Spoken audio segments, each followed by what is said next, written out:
Assalamualaikum warahmatullahi wabarakatuh. Salam Om Swastiastu, Namo Buddhaya, salam kebajikan. Perkenalkan, nama saya Linggo Prabowo. Jadi pada kesempatan kali ini saya akan mencoba untuk menjelaskan sebuah konsep, yaitu adalah konsep liberalisme.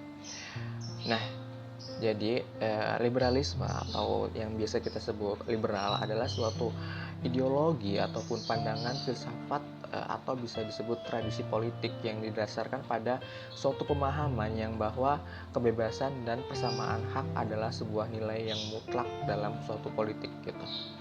Jadi secara umum liberalisme ini mencita-citakan atau ingin mewujudkan suatu masyarakat yang bebas gitu, bebas untuk berpikir, bebas untuk berpartisipasi dalam politik atau hal sebagainya gitu. Jadi paham liberalisme ini juga menolak adanya pembatasan-pembatasan terutama dari pemerintahan atau agama gitu. Nah, jadi biasanya untuk negara yang menganut paham liberalisme, masyarakatnya kebanyakan adalah orang-orang ateis atau yang tidak menganut sebuah agama gitu. Dan dalam masyarakat modern ini, liberalisme itu biasanya dapat tumbuh dalam ruang lingkup yang negara-negara demokrasi gitu, karena dikarenakan keduanya sama-sama didasarkan pada hak dan kebebasan mayoritas. Untuk nilai-nilai dasar dari tiga hal di atas, yang pertama adalah bahwa setiap masyarakat itu memiliki kesempatan yang sama. Jadi seperti yang saya katakan sebelumnya, bahwa liberalisme ini lekat dengan sebuah demokrasi gitu, yang artinya setiap manusia itu memiliki kesempatan yang sama dalam segala bidang di segala kehidupan, baik itu politik, sosial ataupun ekonomi.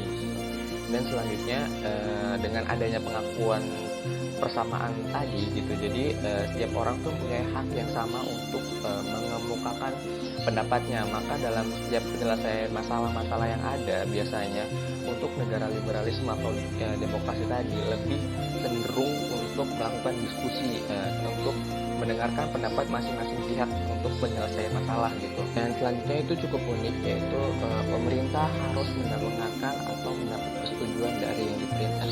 Jadi pada poin ini pemerintah itu tidak bisa bergerak atas kehendaknya sendiri. Jadi pemerintah harus mendapat persetujuan dari yang diperintah atau masyarakat itu sendiri gitu.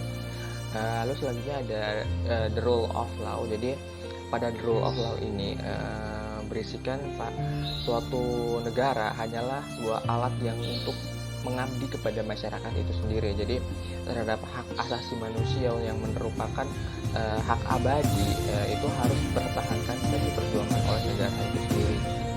Dan pada ajaran liberalisme klasik itu dikatakan bahwa sebenarnya negara itu percaya kepada masyarakat bahwa mereka mampu untuk memenuhi kebutuhannya mereka sendiri, ya seperti kebutuhan pribadi atau di luar itu gitu. Jadi negara dalam konsep liberalisme adalah suatu instrumen atau alat untuk memenuhi kebutuhan tadi atau menjaga kebutuhan tadi agar tetap bisa terpenuhi untuk masyarakatnya itu sendiri. Mungkin untuk contoh kasusnya bisa dilihat dari video berikut. Rangka memperingati Hari Perempuan Internasional, Women's March serta berbagai acara lainnya mengikut sertakan tuntutan agar masyarakat bertoleransi kepada kelompok LGBT.